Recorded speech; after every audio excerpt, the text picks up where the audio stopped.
What's going on, everybody? Mortem here, this time bringing you the beginning of the end for Pathfinder Wrath of the Righteous, as I move to do my final run of the game, making videos about how the game is now, 3 years after release, as well as story videos and potentially anything else the viewers here, that is you, may want to see. So if you have any ideas for stuff that you would like to know about, by all means drop it down below, and chances are I've either already made a video about it, or this is the perfect time to do so, because if you're unaware, Wrath of the Righteous finally got its final DLC. And while I imagine there will still be an update or two to come, for the most part, the game has pretty well seen its fair share of post-launch support, let's say. And as such, the game has changed quite a bit over the years, and seeing as it's the game that not only allowed me to take this channel full-time, but is also just a personal favorite of mine, I wanted to take a relatively slow July here, and end of June obviously, to finally do the things I said I was going to do, which is take my own final run of the game, but also make all those story videos detailing everything you might want to know about the game in terms of its narrative and plot elements. While doing so, though, I'll be able to experience a lot of the little things that they've added from the beginning of a campaign to the very end of it. As truth be told, it's been a while since I've done a completely full run of the game, even if I have beaten it in full like a dozen times.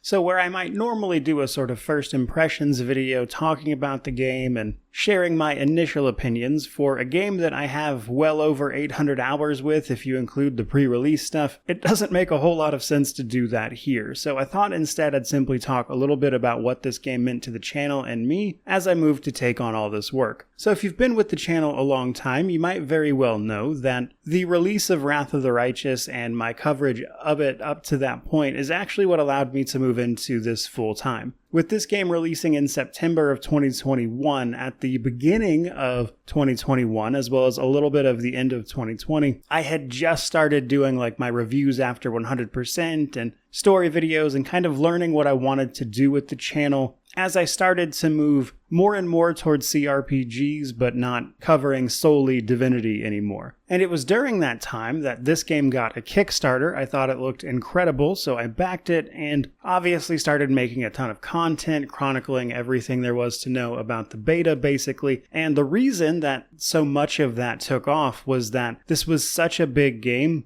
With all this obscure stuff people had questions about that wasn't really being answered anywhere, and me making all those videos about things like the classes and mechanical breakdowns, etc. landed really well with people, and I was again able to spin that eventually with the release of the game into moving to do this full time. And when I started covering this game, I had either a little less or like right around 10,000 subscribers. And today, seeing how we're a little under 320k, things have certainly changed a little bit. And I have a great deal of that to owe to this game in particular, with Divinity Original Sin 2 and, of course, Baldur's Gate 3 probably being the only thing even remotely comparable in terms of just sheer growth that can be attributed to single games. And the really great thing about covering Wrath of the Righteous in particular is that covering the beta so much, pretty much every day, that's kind of when I started moving into a repeatable 7-day-a-week upload schedule. And it was covering this game that taught me so much about editing and the most efficient ways to do a lot of that stuff, that even just beyond covering this game, a lot of what I know about editing and how to go about handling those things can also be directly attributed to this title. And luckily for me, it just so happens to be my favorite game, my favorite CRPG, so it didn't even really feel like work, just talking about something I was passionate about. But after I reviewed Kingmaker, the previous entry in the Pathfinder series here, though obviously not directly related due to how they deal with adventure paths, but right after that is when Owlcat initially reached out asking basically if I wanted to take a look at some of their other work with Wrath of the Righteous, which on top of backing the Kickstarter is how I got all that access to begin with, which is obviously how I got my initial review copy for the game, which leads to probably one of the funnier moments of this YouTube channel as a whole, which was, I would say, one of my first big, widespread successes being immediately ripped off by a bunch of gaming journalist websites, which it's been so long now when I have so many more subscribers. A lot of people who are subscribed might be hearing that information information for the first time, but if you've been around since then, you might know about this already. When I got my initial review copy for Wrath of the Righteous, I knew from covering it up to that point that if I could basically explain how to unlock all the different mythic paths day one right as the embargo lifted, that would do really, really well. So with that review copy, I dedicated an enormous amount of time over a period of about 2 weeks to personally puzzling out how to unlock every single mythic path, and I made videos on it, and they were up day one, as soon as the embargo lifted. So while I'm absolutely sure someone would have figured this stuff out eventually, and knowing the internet, it wouldn't have even taken that long, but those first initial guides for how to do that was absolutely from me. And it only took about 3 or 4 hours for those to be plagiarized completely. By which I mean several gaming websites and even some websites that aren't even technically gaming websites took my guides for those and just verbatim copied them onto their website, which is how I knew that they were mine because they didn't even change my wording. They just took my video word for word and turned it into an article and didn't even so much as credit me, which was a whole thing that unfortunately I didn't have a lot of power to do anything about, but luckily, because I had been covering the game so much up to that point and had become kind of like the de facto news source for it at a time when essentially no one was covering it, those videos still did really well, and it wasn't the end of the world, but it was definitely a moment I never forgot. Because hilariously, the channel's big enough now that anytime someone gets something from me, they at least credit me for it. Now, in general, that kind of stuff doesn't really bother me, because realistically, everyone makes mistakes. It might have been an accident, and I try to handle my problems with some grace in the hopes that people might give me the same when I mess up things every once in a while. But I remember that moment very specifically because it was like the first time, at least in this space, that anyone had just taken my work and acted like it was theirs, which was certainly an experience I remember about covering this game quite well. But obviously things didn't stop with just the launch of it, as there was plenty of DLC and patches to come, and I covered all sorts of that stuff, including things like new archetypes, changes they made to mythic paths, little quality of life updates, things you might take for granted for now, for instance, such as the fact that when you get a companion pet for a class these days, it is added to the bottom of your character's portrait, so you can kind of conveniently click it when you need to access the animal companion specifically, whereas that didn't used to be the case. They used to just add the portrait onto the end of your portrait bar down at the bottom, which was a real headache to navigate. And then there was the fact that potions, like healing potions and stuff, you had to use those one by one. There was no use until fully healed option. So even just little quality of life stuff like that was all added along this journey. And that's obviously ignoring entirely the mini bug fixes and things like that that came with those things. And in fact, I believe from my own initial review, I was excited just that we could finish the game when it launched, as Kingmaker launched in a very, very rough state. But with Wrath of the Righteous, while there were absolutely some prominent bugs and even a game-breaking one for stuff like the Lich, I believe Trickster had a prominent one as well, it was not nearly as dire as Kingmaker had been. But seeing all that stuff get patched up and fixed along the way also was quite nice. Now, that's not to say the game is completely bug-free these days. In fact, for my final run here, I am playing through with a new archetype, the Kinetic Sharpshooter, and one of its abilities seems bugged, but in the favor of the player. They have an ability that is meant to give them a set amount of charges that will allow them to bypass one of their class mechanics to activate these actions faster, but you're only supposed to be able to use it so many times before dealing with the kineticist's burn mechanic. But for whatever reason, there is actually no limit on that mechanic, meaning that the drawback of this archetype has just been removed due to the way a bug is functioning with that ability. So there are bugs still present. Sometimes they work out in your favor, though. And then another great memory I had of this game was actually puzzling out exactly how to reach the secret ending with the community. Now, this one was not me. At least the final version of it. There was a guide posted, I believe it was just on Steam actually, where someone had managed to piece together all of the individual things about it, which I believe was done in unison with a few other members of the community. And it was kind of cool to see that come together, because if you've only played their most recent entry, Rogue Trader has a relatively easy secret ending, so to speak, to achieve. Whereas Kingmaker and Wrath of the Righteous, if you want to achieve the secret ending, which is generally considered the best, you got to put in a lot of work. There's a lot of hidden stuff you've got to do, and you've got to play very specifically. It's likely not something you're going to do on accident.